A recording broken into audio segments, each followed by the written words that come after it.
അവധി ഇല്ലാതാക്കിയത് കൊണ്ട് ഗവൺമെന്റ് എന്ത് ഗുണമുള്ളത്? ഗവൺമെന്റ് മറ്റൊരു അവധി കൊടുക്കുന്നില്ലല്ലോ. ശനിയും ഞായറും നേരത്തെ അവധിയാണ്. അത് സർക്കാരിന്റെ ഔദാര്യമല്ലല്ലോ. ഒരു ദിവസം മാത്രമാണ് ഈദുൽ ഫിത്തറിന് അവധി അനുവദിച്ചത്, ഈദുൽ അദ്ഹയ്ക്ക് അവധി അനുവദിച്ചത്. അതിനെ കുറിച്ചൊന്നും ഞങ്ങൾ ഇപ്പൊ പറയുന്നില്ല. പക്ഷെ ആ ഒരു ദിവസം അനുവദിച്ചത് തന്നെ റദ്ദാക്കുകയാണ്. ഇന്ന് വെള്ളിയാഴ്ച മുസ്ലിങ്ങളെ സംബന്ധിച്ചിടത്തോളം വളരെ പ്രധാനപ്പെട്ട അറഫ നോമ്പാണ്. അതോടൊപ്പം പെരുന്നാളിന്റെ തലേ ദിവസം എന്നുള്ളവർക്ക് വളരെയേറെ പ്രധാനവും പ്രസക്തിയും ഒക്കെ ഉള്ള ദിവസമാണ്. പോരാത്തതിന് നേരത്തെ മാസങ്ങൾക്ക് മുമ്പ് തന്നെ യാത്രയും വെച്ചിട്ടുണ്ടാവും. പക്ഷേ ഇതിൻ്റെ ഡേറ്റുകൾ മാറും സാധാരണ. ഇത് ഇസ്ലാമിക കലണ്ടർ അനുസരിച്ചുള്ളൊരു സംഗതിയാണ്. അപ്പോൾ നമ്മൾ ഇപ്പോൾ ഈ മാനത്ത് ചന്ദ്രനെ കാണുമ്പോഴാണ് ഈ മറ്റേ റംസാൻ്റെ ഡേറ്റ് വരിക. അതതിൻ്റെ മതപണ്ഡിതന്മാർ പ്രഖ്യാപിക്കുമ്പോഴാണ് റംസാനായിട്ട് അംഗീകരിക്കപ്പെട്ട് ആഘോഷിക്കപ്പെടുക. അതിനെ കണക്കാക്കിയിട്ട് പിന്നീടാണ് അതിൻ്റെ തുടർച്ചയിലാണ് ബക്രീദ് വരിക. അപ്പോൾ ബക്രീദ് ഇപ്പോൾ പല സ്ഥലത്ത് പല ദിവസങ്ങളായിരിക്കും. ഇന്നാണ് വിദേശത്ത് നമ്മൾ ഗൾഫ് രാജ്യങ്ങളിലൊക്കെ ഇന്ന് ബക്രീദാണ്. അപ്പോൾ ഇനി നമ്മളത് വരുന്നു. ചില സ്ഥലങ്ങളിൽ ചിലപ്പോൾ ഒരു ദിവസം കഴിഞ്ഞിട്ട് പോകും. അങ്ങനെ സംഭവിക്കുന്നത്. അപ്പോൾ ഇതിലൊന്നും നമ്മൾ അതാത് പ്രദേശത്തെ ദിവസം നോക്കി അത് ആഘോഷിക്കുക. ആ നിലയിലാണ് കേരളത്തിലെ 7-ാം തീയതിയാണ്. 7-ാം തീയതി അവധിയാക്കുകയാണ്. അപ്പോൾ 6 പ്രഖ്യാപിച്ചത് 7 അത്രേ ഉള്ളൂ. അപ്പോൾ അവധിയായിട്ട് അവിടെ നിൽക്കുന്നുണ്ട്, വേറെ പ്രശ്നമില്ല. അതേസമയം വിദ്യാലയങ്ങളെ സംബന്ധിച്ചിടത്തോളം കുട്ടികളാണ്, അവർക്കും കൂടി നേരത്തെ ഉണ്ടാക്കിയ കലണ്ടറാണ്. ആ കലണ്ടറിൽ വ്യത്യാസപ്പെടുത്തി അവർക്ക് കൂടി അവധി കൊടുക്കുക. ഗവൺമെൻറ്റിനെ സംബന്ധിച്ചിടത്തോളം തുറന്ന സമീപനമാണ്. ഗവൺമെൻറ് കുട്ടികൾക്കും വിദ്യാലയങ്ങൾക്കും അവധി കൊടുത്തു. അപ്പോൾ ഇതിൽ എന്തെങ്കിലും തരത്തിലുള്ള തർക്കത്തിൻ്റെയോ വിമർശനത്തിൻ്റെയോ വിശ്വാസത്തിൻ്റെയോ ഒന്നും പ്രശ്നം വരുന്നില്ല. ആർക്കും വിഷമമില്ലാത്തൊരു തീരുമാനമാണ് ഇപ്പോൾ സർക്കാർ എടുത്തിട്ടുള്ളത്. നമ്മളെല്ലാവരും വളരെ സാഹ്ലാദം ഈ ബക്രീദ് ആഘോഷിക്കുക. ഞങ്ങളാണ് ചില ബക്രീദ് ആശംസകൾ എല്ലാവർക്കും നേർന്നിരിക്കുക.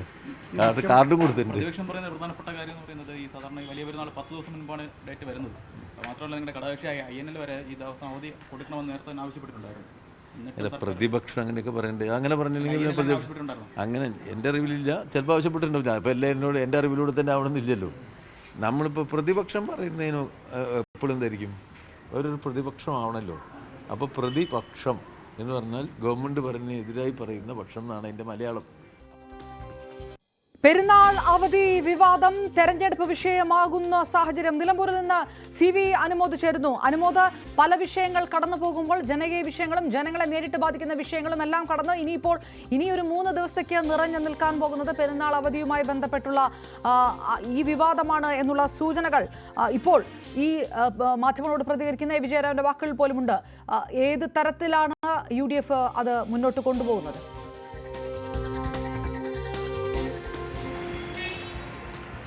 UDF ഈ വിഷയം ശക്തമായിട്ട് തന്നെ ഉന്നയിച്ച് കഴിഞ്ഞിരിക്കുന്നു. ഇന്നലെ ഈ അവധി പ്രഖ്യാപനം വന്നത് മുതൽ UDFിൻ്റെ ഭാഗത്തു നിന്നുള്ള പ്രതികരണം നമ്മൾ കണ്ടതാണ്. ഇത് ഇന്നലെ രാത്രി സർക്കാരിൻ്റെ ഭാഗത്തു നിന്ന് തിരുത്തൽ വന്നതോടെ ഇത് UDFിന് സമ്മർദ്ദ ഫലമാണെന്ന അവകാശത്തോടെ UDF വീണ്ടും ഈ വിഷയം ഉന്നയിക്കുകയാണ്.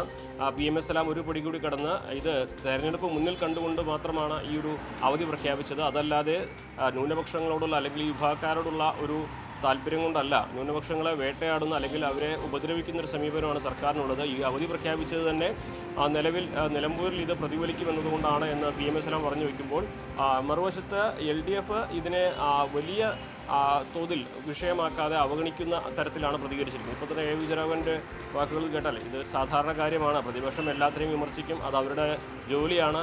പ്രതിപക്ഷം എന്ന് പറയുമ്പോൾ തന്നെ സർക്കാരിനെതിരെ നിൽക്കുന്നവരെന്നാണ്. മറ്റൊന്നും ഇതിൽ വിവാദങ്ങളില്ല എന്ന് പറഞ്ഞ് കൂടുതൽ ഈ വിഷയത്തിൽ പ്രതികരിക്കാതെ അത് പ്രതിരോധം തീർത്ത് ഇതിനെ കൈകാര്യം ചെയ്യുകയാണ് LDFിൻ്റെ ഭാഗത്തുള്ള നടപടി. കാരണം ഇത് കൂടുതൽ പ്രതികരണത്തിലേക്ക് പോകുമ്പോൾ ഒരുപക്ഷെ ഇത് ഏതെല്ലാം തരത്തിൽ ചർച്ചകൾ വഴിമാറുമെന്ന് നിലമ്പൂരിലെ ഈ ഒരു തെരഞ്ഞെടുപ്പിൻ്റെ സാഹചര്യത്തിൽ പ്രവചിക്കാൻ കഴിയുകയില്ല. അത് മുന്നിൽ കണ്ടു തന്നെയാണ് LDFിൻ്റെ ഭാഗത്തുനിന്ന് ഒരല്പം പ്രതിരോധത്തിലൂന്നിയുള്ള നടപടി അല്ലെങ്കിൽ സമീപനം ഉണ്ടായിരിക്കുന്നത്. മറുവശത്ത് UDF ഇത് കൃത്യമായിട്ട് ഒരു ന്യൂനപക്ഷങ്ങൾക്കെതിരായിട്ടുള്ള സർക്കാരിൻ്റെ ആ പ്രവർത്തനങ്ങളുടെ മലപ്പുറം വിവാദത്തിൽ തുടങ്ങി ഈ അവധിയിലേക്ക് UDFിൻ്റെ പ്രചരണം എത്തും എന്ന തരത്തിലാണ് നമുക്ക് വിലയിരുത്തേണ്ടത്. സർക്കാരിനെതിരെ എല്ലാ ആയുധങ്ങളും ഉപയോഗിക്കുക എന്ന സമീപനമാണ് UDFിൻ്റെ ഭാഗത്തുനിന്നുള്ളത്. ഇപ്പോൾ മലപ്പുറത്തിനെതിരെ മാസങ്ങൾക്ക് മുൻപ് മുഖ്യമന്ത്രി നൽകിയ ആ ഒരു പരാമർശം, മലപ്പുറത്തിനെതിരെ എന്ന് UDF പറയുന്ന ആ പരാമർശം അത് ഇപ്പോഴും വലിയ ചർച്ചയാക്കുകയും അതിൻ്റെ തുടർച്ചയായിട്ട് ഈ അവധി വിവാദം കൂടി അതിൽ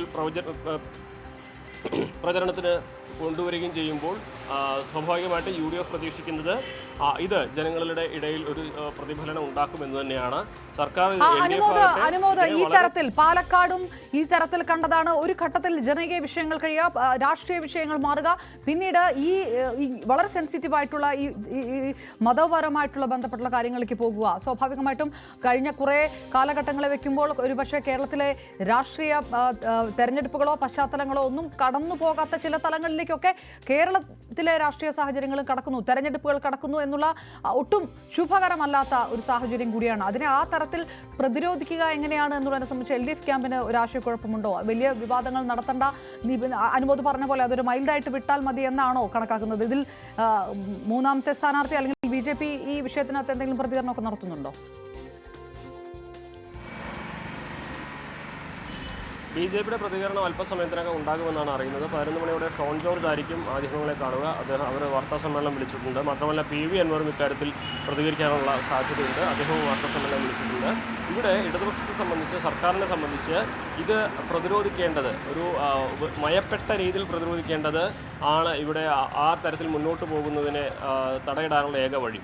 കാരണം ഇതിൽ UDFിനെ പ്രകോപിപ്പിച്ചുകൊണ്ടുള്ള രീതിയിലുള്ള സമീപനമാണെങ്കിൽ ആ വിഷയം കുറെ കൂടി ആളിക്കത്തും. മാത്രമല്ല മുഖ്യമന്ത്രിയുടെ മലപ്പുറം ചർച്ച, അതിൻ്റെ പിന്നാലെ ഈ അവധി, ഇങ്ങനെ രണ്ട് വിഷയങ്ങൾ ഒരേ സമയം വരുമ്പോൾ സർക്കാർ ന്യൂനപക്ഷ വിരുദ്ധമായ സമീപനങ്ങൾ തുടർച്ചയായി സ്വീകരിക്കുന്നുവെന്നും മലപ്പുറം വിരുദ്ധമായ സമീപനങ്ങൾ സ്വീകരിക്കുന്നുവെന്നും UDF അത് വലിയ തോതിൽ പ്രചരണായുധമാക്കുമ്പോൾ തെരഞ്ഞെടുപ്പിൽ അത് പ്രതിരോധിക്കുക എന്നുള്ളത് LDFിനെ സംബന്ധിച്ച് അല്പം തലവേദന ഉണ്ടാക്കുന്ന സാഹചര്യം തീർക്കും.